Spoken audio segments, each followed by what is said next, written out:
Olá, boa noite. Eu espero que todas estejam bem. Hoje eu trouxe um tema aqui sobre saúde mental, mas antes da gente falar sobre saúde mental, eu vou trazer um resumo aqui da nossa aula retrasada, porque algumas pessoas não puderam participar e seria interessante que elas pudessem acompanhar nosso material de hoje com essa informação. Então, a nossa disciplina se chama Manejo Comportamental de Crianças com TEA em Condição de Inclusão Escolar. Boa parte já dos professores que vocês tiveram oportunidade, né, das aulas que vocês tiveram, já apresentaram para vocês conceito, causas, tratamento, diagnóstico sobre o TEA. Eu não vou adentrar nessas questões, eu vou falar um pouquinho da legislação. Hoje, a legislação que mais trouxe visibilidade foi a lei da Berenice Piana, né? A lei Berenice Piana, ela vem equiparar, né, a lei da pessoa com deficiência. Então, ela permite que o Estado estabeleça um tratamento adequado, né, um diagnóstico precoce, que ela possa inserir o autista dentro do mercado de trabalho. Então, hoje existem a lei dos autistas e existe a lei das pessoas com deficiências que também introduz os autistas. Então, tanto as leis servem para os deficientes como servem também para os autistas, né? Então, hoje é uma vitória conquistada. Mas não foi sempre assim, né? Na década de 80, a Berenice Piana, que ainda hoje continua viva e militante, ela vivenciou situações de bastante angústia, porque ela identificou na década de 80 que o filho dela apresentava um comportamento atípico, e aí, a partir dessa observação, ela se juntou a outros pais que se identificaram com a mesma história dela, porque também tinham dentro da sua família membros que apresentavam um comportamento atípico. Então essas famílias se uniram e durante 10 anos se mobilizaram, se engajaram e transformaram esse manifesto em lei. Então não foi fácil, né? Naquela época da década de 80 era tudo muito obscuro, não existia um direcionamento, um tratamento, existia uma pesquisa que ainda se fazia muito a passos lentos, era restrita apenas a especialistas como psicólogos e psiquiatras. Então, nem todo psicólogo, nem todo psiquiatra que tem como objeto de estudo a mente humana estavam engajados para entender o fenômeno do autismo. Então, apenas poucos psicólogos ou poucos psiquiatras é que estavam interessados no assunto. Então, foi tudo muito difícil, tudo muito custoso. E a Berenice Piana, então, juntamente com essas famílias, se mobilizaram e transformaram isso em lei, né? Posterior à lei da Berenice Piana, houve a lei do Romeu Mion. O Romeu Mion é o filho do apresentador Marcos Mion.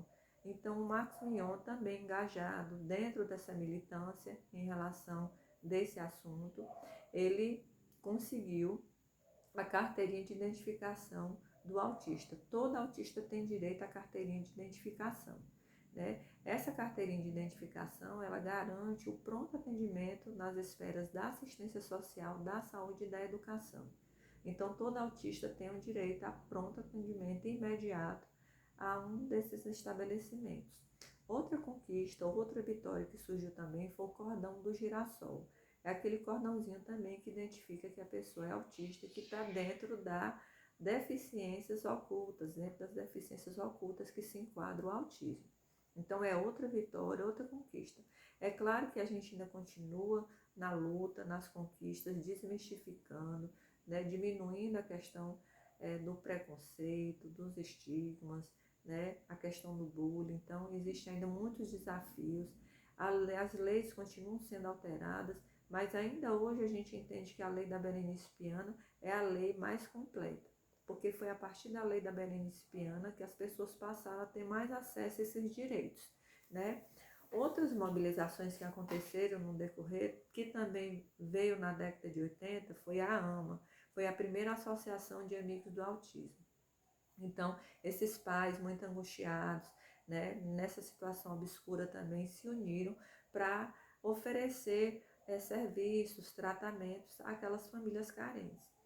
A AMA é uma instituição sem fins lucrativos que depende de doações. No começo foi muito difícil convencer as pessoas da importância dos tratamentos, dos serviços, né? Como eles queriam apregoar. Então foi tudo muito difícil. Mas hoje a AMA, ela tem uma maior visibilidade, ela conseguiu conquistar prêmios nacionais e internacionais, ela vive de doações e hoje ela oferta serviços gratuitos tanto para as famílias quanto para os autistas. Outra questão também que é importante são os acordos internacionais, né? Ao longo desse tempo de pesquisa, né, o mundo, ele, além de globalizado, né, ele também teve que se reajustar, ou ele também teve que fazer, buscar e conhecer, né? Então, hoje o autismo é um fenômeno globalizante. O autismo hoje está em qualquer lugar do mundo. E então, tanto a ONU, a Organização das Nações Unidas, ela vem criar o Dia Internacional da Conscientização do Autismo, no mês de abril. Então, por ser um fenômeno global, né, ela traz esse momento para discussão, para inserção, para fazer valer os direitos conquistados e os direitos que há de ser conquistado ainda, né? Existe ainda muita coisa que precisa ser conquistada. Então, a ONU traz o Dia da Conscientização, o Dia Internacional da Conscientização do Autismo, assim como a Organização Mundial de Saúde, juntamente com o OPAS. O OPAS é a organização mais antiga de saúde. Ela se alia à Organização Mundial de Saúde justamente para estabelecer serviços, treinamentos técnicos, para melhor equiparar, estruturar, para melhor ofertar serviços de qualidade, tanto às famílias quanto às pessoas com autismo. O autismo hoje ele é considerado, hoje não, ele já vem há muito tempo considerado como deficiência, né? Então há uma limitação física, intelectual, social, em todas as esferas desse indivíduo. Isso faz com que essa limitação ela pode ser adequada, ela pode ser direcionada, ela pode ser treinada, vai depender do suporte, né, de nível 1, de nível 2, de nível 3, que esse indivíduo precisará. Então, hoje não, só quero dizer hoje, mas o TEA é uma deficiência, né? Então, ela é considerada uma deficiência. Outra questão também é que houve, dentre essas conquistas, né, vários direitos humanos que permitiram acessos a serviços, a condições melhores, né, a tratamentos melhores. Então, nós temos hoje, dentro dos direitos humanos, né, a questão da carteirinha de identificação do autista, o cordão do girassol, a possibilidade de transportes gratuitos, né, para famílias carentes, o desconto, por exemplo, nas passagens de avião, até 80% de desconto das passagens. O LOAS, que é a Lei Orgânica da Assistência Social, ela cria o benefício de prestação continuada para as famílias que estão inseridas dentro do cadastro único receber um salário mínimo, até um quarto do salário mínimo por pessoa. Então, isso também é outra garantia, outra conquista. O passe livre intermunicipal, o passe livre interestadual, tudo são conquistas que garantem acessibilidade, direitos, né, para que o autista possa ter uma qualidade de vida melhor. Então, a gente tem vários direitos humanos. Dentre eles também nós temos a inclusão escolar. Hoje é obrigatório, né, já há um tempo, é obrigatório a escola, ela criar, né, vagas para pessoas com deficiência. A escola que se negar, a escola que por alguma razão omitir, negar, seja o que for, para não inserir aquele aluno com diagnóstico de TEA, pode sofrer sanção. A escola ela tem que criar, né, essa condição de matrícula para que esse aluno seja incluso dentro das atividades da escola. Isso requer um desafio do professor, da gestão, da estruturação da escola. Então, isso vem realmente sendo uma conquista, né? Por exemplo, falando um pouco da minha experiência, hoje eu atuo numa rede pública, privada, uma escola particular, onde nós tivemos que adequar uma sala para poder fazer o pronto atendimento dessas crianças com autismo. Não só autismo, mas também outros transtornos, outras condições, outras especificidades dentro da escola. Então, nós criamos um espaço lúdico com brinquedos, com revistas, com livros, com lápis, com papéis, com uma série de recursos lúdicos para interagir, para acolher, para permitir que esse aluno ele tenha o seu direito garantido dentro do espaço da escola. Bom, falando em espaço, falando em estrutura, falando em engajamento, falando sobre todas essas conquistas, né? É muito importante também a gente adentrar dentro das questões da saúde mental. A gente bem sabe que a escola, por si só, ela já é um desafio muito grande, porque lá a gente não encontra só o espaço da diferença, a gente encontra também o espaço do autodesafio, né? É muito importante que antes que eu lidei com o outro, eu preciso aprender a lidar comigo mesmo. Eu preciso ter um conhecimento sobre das minhas emoções, dos meus sentimentos, para melhor atender daquele que necessita da minha intervenção, do meu atendimento, do meu acolhimento. Então, é muito importante que eu, de fato, me coloque nesse engajamento de me autocuidar, de me autoconhecer, para melhor atender o outro, né? Eu estou falando em termos de saúde mental. Saúde mental é a capacidade e a habilidade de reconhecer emoções, sentimentos que possam viabilizar, melhorar a minha relação com o outro. A gente está aqui para evoluir, a gente está aqui para se melhorar. A gente não pode estar se desentendendo, se desgastando. A gente tem que ter um entendimento que nem tudo merece o nosso desgaste emocional. Então a gente precisa ter equilíbrio, a gente precisa entrar e sair dos lugares em conformidade, né, com equilíbrio, com formas de lidar com as pessoas.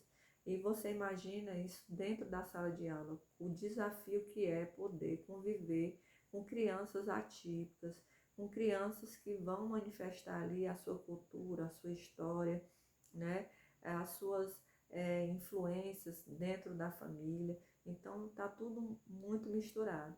Então eu acredito assim que a importância de você trabalhar a sua saúde mental é primeira, sabe? É preciso a gente ter esse olhar, esse cuidado para com nós mesmos. A gente poder entender quais são as emoções, quais são os sentimentos que nos dominam, ter um conhecimento para poder lidar com o outro. Como é que eu posso exigir do outro aquilo que eu não me conheço? Como é que eu vou exigir de uma criança que de repente ela se adapte àquela minha técnica, ou ela se adapte ali àquela minha intervenção, se nem eu mesmo me conheço? Então, eu entendo que é necessário que a gente tenha esse conhecimento. Quando a gente conhece as nossas emoções, quando a gente conhece os nossos sentimentos, quando a gente tem uma intimidade com a gente mesmo, a gente passa a gerenciar essas emoções de uma maneira mais positiva e as relações passam a ser muito mais intensas, concretas, mais saudáveis, né? Quando a gente consegue gerenciar nossas emoções. É muito importante a regulação emocional. A regulação emocional é aquele freio diante de uma situação em que eu paro e penso: isso vale o meu desgaste emocional? Isso vale, de fato, que eu perca a minha centralidade, né? Você imagina dentro de uma sala de aula, você tendo que se deparar com uma criança atípica, em que você tem que ter essa regulação emocional. Opa, peraí, eu não vou discutir com a criança, eu não vou de repente me trocar com essa criança. Essa criança, ela tem um transtorno que de repente se diferencia nesse quesito de mim. Então, eu preciso ter esse freio. Regulação emocional, essa capacidade que a gente tem, além de conhecer as nossas emoções e sentimentos, mas de poder dar aquele freio, aquele passinho para trás, onde a gente entende que a gente não pode nos deixar levar pelo desequilíbrio, pelo destempero, porque nem tudo merece o nosso desgaste emocional. Então, é preciso a gente ter regulação emocional, né? Outra questão que é importante é que quando, ao contrário disso, quando eu tenho uma desregulação emocional, eu vou estar atraindo para mim alguns transtornos como ansiedade, depressão, transtornos alimentares, transtornos de personalidade. A desregulação emocional É quando eu me vejo explodindo, é quando eu me vejo dando respostas, é quando eu não paro para pensar e refletir sobre a minha condição, o meu contexto, o que eu estou fazendo. E aí, como a gente tem um desafio muito grande na sala de aula, que é lidar com a diferença, lidar com aquelas questões todas que a sala por si só já envolve, imagine você estar tendo que lidar com uma criança que tem um transtorno do espectro autista. É preciso que você esteja consciente de quem você é e aonde você está, né? Então, a desregulação, que é o contrário da regulação, ela vai desencadear transtornos de ansiedade, transtornos depressivos, transtornos de personalidade, transtornos relacionados ao sono. Então, isso tudo tem que ser cuidado, né? Essa questão também ela pode ser muito trabalhada, né? As emoções elas têm um papel importante, elas nos dão informação de como nós reagimos a determinadas situações. Então, é importante a gente também trabalhar, principalmente quando se trabalha com o autista, porque o autista ele tem uma dificuldade de interação social, de manifestação dessas emoções. Então, a emoção do sorrir, a emoção de expressar quando a gente está contrariado, tudo isso é importante a gente identificar aquilo que nos magoa, aquilo que nos deixa triste, aquilo que de alguma forma nos afeta, porque a gente afeta a nós mesmos e afetamos os outros, na medida que a gente expressa essas emoções e na medida que essas expressões elas também nos servem como espaços, né, limites. Então, determinados contextos, por exemplo, eu não vou provocar fulano de tal, porque eu já conheço mais ou menos a reação que ele vai ter. Então, isso prediz um pouco aonde eu posso, até que ponto eu posso chegar até o outro, né? Outra questão importante também é que os autistas, eles não têm essa familiaridade de retribuir afeto e sentimento. Então, isso precisa também ser ensinado para eles, né? Essa emoção, essa manifestação. Quando as emoções elas são agradáveis, elas aproximam, elas informam, elas nos deixam com a mais autoestima, mais confiabilidade. Então, gente, a autoestima nesse sentido, ela vai trazer sim modificações no nosso comportamento. Como é que eu faço para regular minhas emoções? Quais são os pontos de partida que eu preciso para estar regulando o meu emocional? É preciso ter qualidade de sono, uma alimentação equilibrada, exercícios físicos, é preciso diminuir os freios das atividades diárias, pausas no dia a dia. Então, nem tudo merece, como eu falei para vocês, o desgaste emocional de vocês. Como é que está meu sono? Eu estou conseguindo ter aquele sono inteiriço? Eu preciso tomar remédio? De repente, aquele remédio ele não está funcionando, eu tenho que aumentar a dosagem, né? É uma dosagem que me causa muita sonolência, porque de repente eu não estou tratando uma sonolência, eu estou tratando a ansiedade, né? E a ansiedade tem um efeito colateral que é o sono. Então, eu tenho que ter todo esse cuidado. Alimentação. Existem alimentos que vão me deixar mais com estimulação, por exemplo, o café, o chocolate, me deixam mais alerta, mais atenta. Então, eu preciso ter o cuidado também de quais os alimentos que eu vou estar ingerindo. Atividade física. Meu corpo precisa descansar, meu corpo precisa também de gastar energia, mas qual é a energia que eu estou gastando? Então, tudo isso são formas de regular o nosso emocional. A gente precisa ter a consciência do nosso corpo, das nossas necessidades, de quando a gente tem que frear, né? Isso tudo vai nos servir melhor para pensar, para repensar as intervenções que a gente necessita para lidar com o outro, para lidar com a criança que tem um diagnóstico do TEA, né? É muito angustiante para o pai, para a mãe, para quem está no entorno de uma criança que tem TEA, porque isso exige muito dessa mãe. Tem mães que estão exaustas, cansadas, esgotadas, né? E aí, se elas não têm essa consciência para regular essa emoção, fica tudo muito difícil. Então, em algum momento, elas têm que ter ali um momento, uma pausa, uma parada. Elas têm que olhar a qualidade do sono, permitir uma qualidade de sono melhor, um comportamento que elas possam ter, digamos assim, uma, uma, uma sociabilidade, né? Então, a regulação emocional tem tudo a ver também com essas intervenções, tem a ver com a maneira como a gente vai estar estabelecendo esse contato com o outro. Então, a saúde mental ela é fundamental, é a possibilidade da gente evoluir no mundo, da gente se melhorar, da gente ter qualidade nas nossas relações com nossos pares. Regular a nossa emoção significa que a gente vai estar atraindo para a gente uma qualidade de vida também.